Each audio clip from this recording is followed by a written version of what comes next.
Brigade headquarter आपने बताया कि तबाह हुआ है, वो आसाम राइफल का तबाह हुआ है। ठीक है। और बनियाल सेक्टर में पाकिस्तान की फौज जो है वो LOC क्रॉस कर चुकी है और तमाम चौकियों पे कब्जा करके और उनको वो है। इसके अलावा पठानकोट एक बहुत मशहूर मारूफ और तारीखी इनका जो है वो अड्डा है, हवाई अड्डा है, जिससे ये भावलपुर और इस रीजन के अंदर अटैक वगैरह करते हैं, उसको भी हमने तबाह कर दिया है।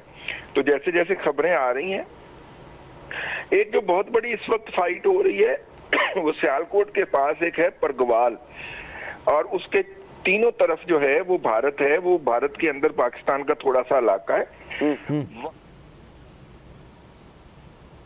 फौज की दौड़ें लगवाई हैं और वो मतलब उनको वहां से फंसा भी किया है, अब उनका पीछा भी जारी है। ठीक है। और ये कुछ अपडेट्स हैं, मैंने कहा महाज़े जंग से, वो भी आपके नाजरीन का और सामीन का हक है कि उन तक पहुंचाया जाए। इस वक्त राजस्थान में भी युद्ध पड़ गया है, जिसे कहना चाहिए घुमसान का। अब वहां से भी कुछ देर में ही आप ब्रेकिंग न्यूज चलाएंगे राजस्थान के हवाले से भी। ये जयपुर का अड्डा है जहां पे वो बहुत ज्यादा अपनी फोर्स को इकट्ठा करके बैठे हुए थे, और जो हमारे दोस्त मवालक ने हमें आज सुबह बताया था उसमें यही था कि यहाँ से इन्होंने अटैक इनिशिएट करना है इस सेक्टर से।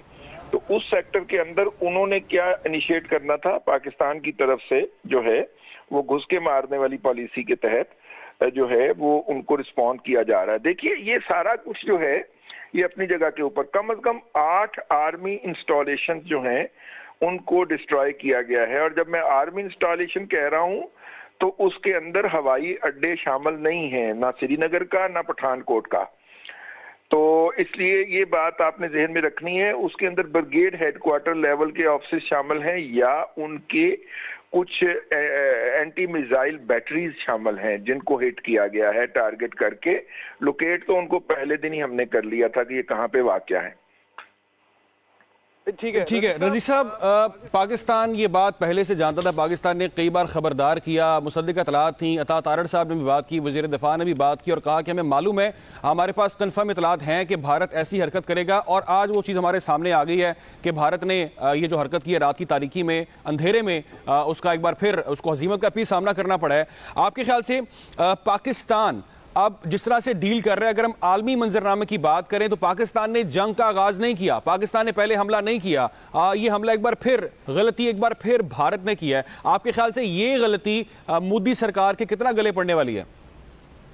गले पड़ चुकी है। देखिए बात ये है कि उन्होंने जो कुछ करना था कर लिया, अब आपका और मेरा काम है कि हम ये बताएं लोगों को। देखिए ना, दनियाल सेक्टर के अंदर भी तमाम चौकियों पे कब्जा हो गया पाक फौज का। ये मतलब कि जो वहां से फ्रंट से जो खबरें बच्चे भेज रहे हैं हमारे बरखुरदार, मैं उनकी बात आपको बता रहा हूँ। अच्छा देखिए, ये मोदी साहब के मीडिया ने उनको फेस सेविंग दे देनी है, उनके लिए फेस सेविंग ले लेनी है, लेकिन जो ऑपरेशनल हवाले से पाकिस्तान की अफवाज ने उनको एक्सपोज किया है, से इट एयरफोर्स या से इट मतलब के बड़ी फौज, तो